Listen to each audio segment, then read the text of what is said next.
partners to investigate this as an act of terrorism. We're aggressively running down all of the leads to identify the possible subject's associates. We're working to ensure that there is no further threat. Horror on the streets of New Orleans. At least 10 people killed in a New Year's truck attack. And tonight, federal investigators say the attacker did not act alone. Hello, everybody. I'm Nikki Zizaza. Welcome to those of you watching on CBS News Baltimore and on WJZ TV. The man driving the truck was killed in a shootout with police. New video appears to show other people planting IEDs in the crowd. Katie Weiss reports for WJZ from New Orleans. The FBI is investigating the New Year's Day attack in New Orleans as an act of terrorism. This is not just an act of terrorism. This is evil. The FBI has identified the attacker as 42-year-old Shamsuddin Jabbar, a U.S. citizen from Texas. A U.S. official confirms to CBS News he had previously served in the U.S. military. We do not believe that Jabbar was solely responsible. We are aggressively running down every lead, including those of his known associates. Authorities say he plowed a truck through a crowd on the city's iconic Bourbon Street shortly after 3 a.m. local time, then got into a firefight with police and was killed. We were in the middle of the road and managed to run off the road onto the sidewalk and into the doorway of a building for cover. Jim Maurer was visiting from Iowa. He said after the gunfire stopped, he tried to help the victims. People we came across were unfortunately deceased. The FBI says an ISIS flag was located in the truck, as were weapons and other potential explosive devices. Law enforcement also identified possible IEDs located in the French Quarter. The mission now is to facilitate, support, and coordinate safety procedures to keep our residents and our visitors safe. Police say 2 police officers who were shot during the gunfight are in stable condition. Katie Weiss, CBS News, New Orleans.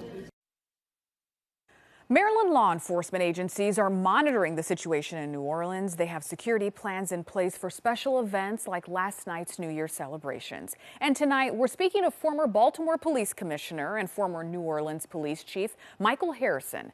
WJZ investigator Mike Helgren is live at the Inner Harbor with what Harrison has to say about the attack. Mike. Nikki, Harrison tells us cities must be prepared not only with a robust law enforcement presence, but also with physical barriers to prevent a vehicular attack. He also expressed heartbreak at the attack in his hometown. It was sheer horror, shock, anger, disgust, because it happened in our city, and it happened in a city that took a lot of efforts to fortify this area, and it still happened. Former Baltimore Police Commissioner Michael Harrison spoke to WJZ about the tragedy from New Orleans, his hometown. I want to know what happened and why. So if this area was fortified, if millions of dollars were spent to put up bollards to prevent vehicles from plowing in the crowds, what happened? Why did it happen? Who was responsible, and could this have been prevented? Harrison was New Orleans police chief when bollards, security devices to stop vehicles, went up on Bourbon Street in 2017 following a truck attack in France. And he has questions about why they were not operational in the deadly New Year's Day attack. If this area was fortified, if millions of dollars were spent to put up bollards to prevent vehicles from plowing in the crowds, what happened? At the Inner Harbor New Year's celebration, police restricted parking and blocked large trucks from the crowds. Baltimore hosts a lot of events. There are a lot of people who come to Charm City to enjoy what it has to offer, and I would only say people should be aware of their surroundings. Our city's vulnerable to, incidents like this. We're all vulnerable. We all should be thinking about it. It's horrible tragedies like this one that makes us go back to the drawing table to think and ask questions. Are we as secure as we think we are? And should we be more secure? Baltimore Mayor Brandon Scott says the city takes extra precautions during major events and will be for the Ravens game this weekend.